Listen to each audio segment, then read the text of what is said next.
దైవ మర్మములు సహోదరుడు భక్త సింగ్ గారి అనుభవంలో దేవుడు ఆయనకు బయలుపరిచిన మర్మములను అనుదినము పంచుకొనుట. దైవిక నడకలోనే రహస్యములు. అక్టోబర్ 1. పరలోక రాజ్య మర్మములు ఎరుగుట మీకు అనుగ్రహింపబడి ఉన్నది.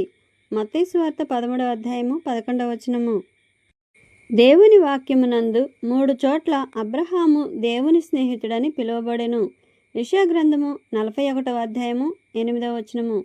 2వ దినవృత్తాంతముల గ్రంథము 20వ అధ్యాయము 7వ వచనము. యాకోబు పత్రిక 2వ అధ్యాయము 23వ వచనము. ప్రభు అయిన యేసుక్రీస్తు యోహాను సువార్త 15వ అధ్యాయము 15వ వచనంలో శిష్యులు తనకు స్నేహితులుగా నుండవలెనని కోరుచున్నట్లు చెప్పెను. స్నేహితులు తమ రహస్యములను పంచుకొను కొలది స్నేహము ఎల్లప్పుడూ బలపడును. కనుకనే ఆయన హృదయ రహస్యములన్నిటినీ మనము తెలుసుకొనవలెనని కోరుచున్నాడు. దేవుడు సొదొమ గొమొర్రాలను నాశనము చేయుటకు పూర్వము ఆదికాండము 18వ అధ్యాయము 17వ వచనంలో ఈ రహస్యమును నా స్నేహితుడైన అబ్రహామునకు ఎట్లు దాచగలను అని పలికెను.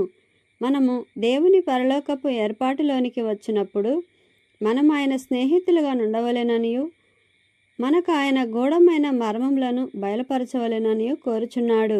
మనము ఇట్టి సహవాసమును దేవునితో అనుభవించుచున్నాము. మత్తయి సువార్త 13వ అధ్యాయము 17వ వచనము. కావున జ్ఞానులకును వివేకులకును మరుగుపరచబడిన సంగతులను మనకు బయలుపరచబడవలెనని దేవుడు ఆశించుచున్నాడు.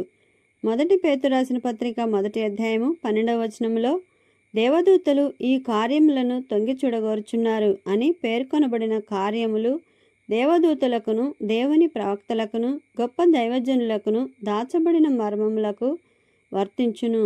కానీ ఈ మర్మములే ప్రభు అయిన యేసుక్రీస్తునకు స్నేహితులమైన మనకు బయలుపరచబడినవి. ఆదికాండము 10వ అధ్యాయము నుండి ఆరంభించి 10 అధ్యాయములు దేవుడు అబ్రహామునకు ప్రత్యక్షమయ్యను. 12వ అధ్యాయములో ఆయన 2 సార్లు ప్రత్యక్షమయ్యను. ఆయన ప్రతి ప్రత్యక్షత యందు దైవ స్నేహము యొక్క రహస్యమును బయలుపరచెను. ఇది క్రమక్రమముగా నీయబడిన ప్రత్యక్షత.